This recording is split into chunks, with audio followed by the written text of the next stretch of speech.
शासन की योजना किसी के लिए कितनी लाभकारी हो सकती है, यह उनकी जुबानी सुनिए, जिन्होंने कोरोना जैसे विकराल समय में अपना व्यवसाय बंद होने के बाद पुनः महत्वाकांक्षी पीएम स्ट्रीट वेंडर योजना के माध्यम से लोन के रूप में 10,000 रुपए पाकर अपना व्यवसाय शुरू किया, जिसे सफलतापूर्वक चुकाने के बाद पुनः 20,000 रुपए का लोन लेकर अपना काम लगातार आगे बढ़ाया और योजना का लाभ लिया।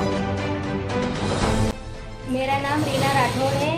मैं और मेरे पति दोनों सिलाई का काम करते हैं। हमने पीएम स्ट्रीट वेंडर लोन हमने 10,000 का लिया था, वो हमने आसानी से चुका दिया है और अब हमें 20,000 का लोन भी सरकार द्वारा मिला है, वो हम आसानी से चुका रहे हैं। कोरोना काल में हमने बहुत विपदा आई थी हमारे ऊपर, तो हमने पीएम सहायता से उस कोरोना काल में भी हम से उभर पाए हैं। अब इस योजना का हमें बहुत लाभ मिला है। हम पीएम सरकार को बहुत बहुत धन्यवाद देते हैं। हमें इस कोरोना काल से विपत्ति में उभरने में उनकी बहुत सारी हमें मदद मिली है।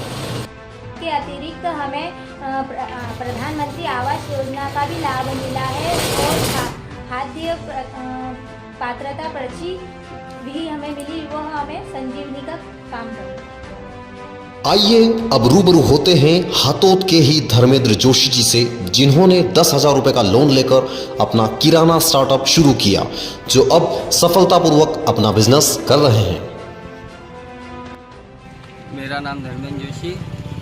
मैंने 10,000 का लोन लिया, इससे मैंने किराने की दुकान डाली। मेरा इससे पैसा अच्छा चल रहा है और मध्य प्रदेश सरकार को मैं बहुत बहुत धन्यवाद देता हूँ।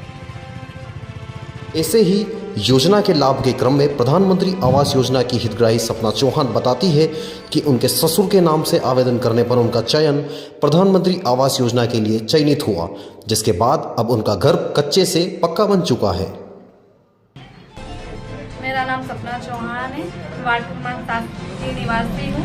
पहले हमारा घर कच्चा था, फिर आवास योजना की योजना में हमने पत्र डाला, उससे हमें सुविधा मिली, हमारा घर पक्का हुआ है। और आयुष्मान कार्ड से हम 5 लाख तक से लेके तो इलाज तक की सुविधा मिली। 1 रुपये किलो के राशन से हमें कोरोना में सुविधा मिली, उससे हमें कोई भी समस्या नहीं है। सिर्फ यही नहीं, कुछ हितग्राही ऐसे भी हैं जिनका हाल ही में पीएम आवास योजना अंतर्गत चयन हुआ है और वह अपने सपनों के घर बनाने के सपने को साकार करते हुए बड़े ही खुश नजर आ रहे हैं। नाम सुरेश शैतान सिंह है, हातोद का निवासी। मेरा घर कच्चा था, प्रधानमंत्री की योजना से मेरा घर का कार्य चल रहा है। बच्चों को अच्छी शिक्षा मिल रही है और मुफ्त अनाज भी मिल रहा है। एक आम दुकानदार के लिए मुख्यमंत्री स्वरोजगार योजना के क्या मायने हैं, सुनिए दीपक लखारा की जुबानी। कैसे उन्होंने मुख्यमंत्री स्वरोजगार योजना से लाभान्वित होकर अपना व्यवसाय बढ़ाया। अब दीपक बड़े स्तर पर अपना चूड़ी बनाने का व्यवसाय कर कारोबार कर रहे हैं। साथ ही दुकान पर ग्राहकों की बढ़ोतरी से अब दीपक जब चूड़ी संबंधित सामग्री लेने जाते हैं तो उनकी धर्मपत्नी दुकान में चूड़ियां बनाने का काम संभाल लेती है। इस योजना की मदद से उन्हें आर्थिक एवं व्यावसायिक रूप से मजबूती मिली है। मेरा नाम दीपक लखारा है। मैं चूड़ी का एक छोटा सा व्यापार करता था, सड़क पे दुकान लगाता था। मैं वहाँ पे किसी ने आके मुझे बताया कि नगर परिषद से कुछ लोन मिल रहा है या कुछ पैसे मिल रहे हैं, तो मैं वहाँ गया। मैं नगर परिषद में मैंने संपर्क करा। परिषद जाने के बाद मुझे पूरे फॉर्म का सिस्टम समझाया कि ये सब चीज़ है। अब नगर परिषद ने मेरे को अच्छे से बताया कि ये वहाँ फॉर्म भरिए। फॉर्म भरने के बाद लेकिन नगर परिषद के परिचय से उनने मुझे बैंक पहुँचाया। बैंक में जाके फिर उनने भी नगर परिषद वालों ने वहाँ पे मेरे को समझाया कि यार आप यहाँ मैडम से मिले और ये काम करिए। मैंने फॉर्म भरा, मुझे ऋण मिला और उससे आज मैं दुकान अच्छे से चला रहा हूँ, अच्छी चल रही है। दीपक को इसके अलावा खाद्यान्न पर्ची के माध्यम से अनाज भी मिलता है। दीपक को योजना की जानकारी सीएम जन सेवा अभियान के दौरान मिली थी, जिसके बाद उन्होंने आवेदन किया और उनकी पात्रता पर्ची बनकर तैयार हो गई। दीपक अब सोसाइटी से राशन प्राप्त करते हैं और इस योजना से उनको खाद्यान्न सामग्री के रूप में लाभ मिला है। दीपक अब हरमाल शासकीय उचित मूल्य की दुकान पर जाकर योजना का लाभ ले रहे हैं। ऐसे ही सीएम जन सेवा के दौरान सर्वे में अनेक हितग्राहियों को योजना का लाभ मिला है, जिन्हें अब जीवन आसरा मिल रहा है।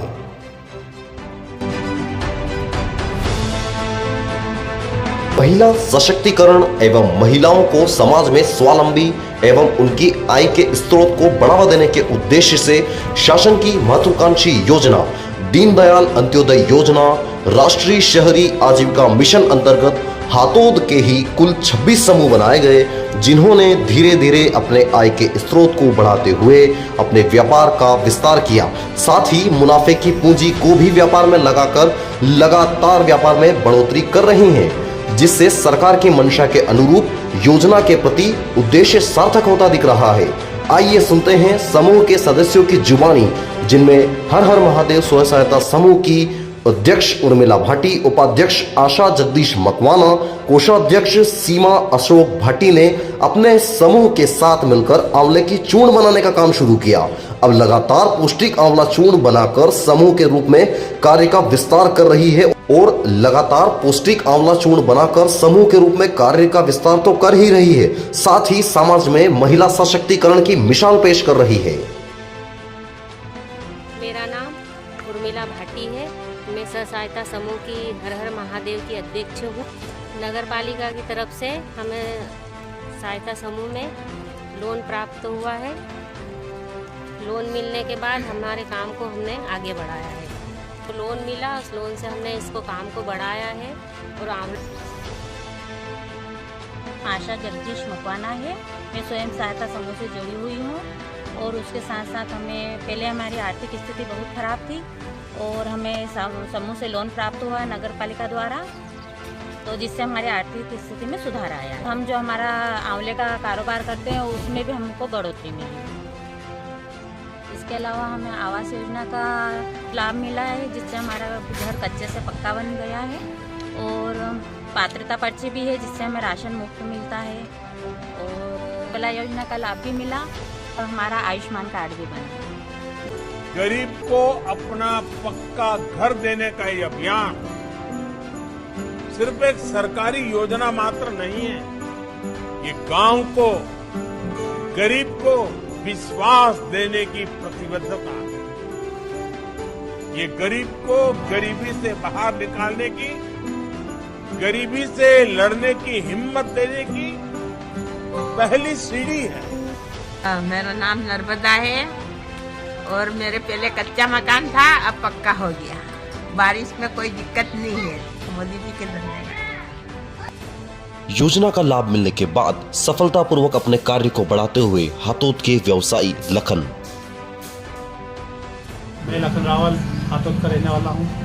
मुझे 1 लाख का लोन दिया है। मैं छोटे व्यापारी से था, पेप्सी की दुकान चलाता, आज बड़ा काम डाल दिया है। तो इसलिए नरेंद्र मोदी जी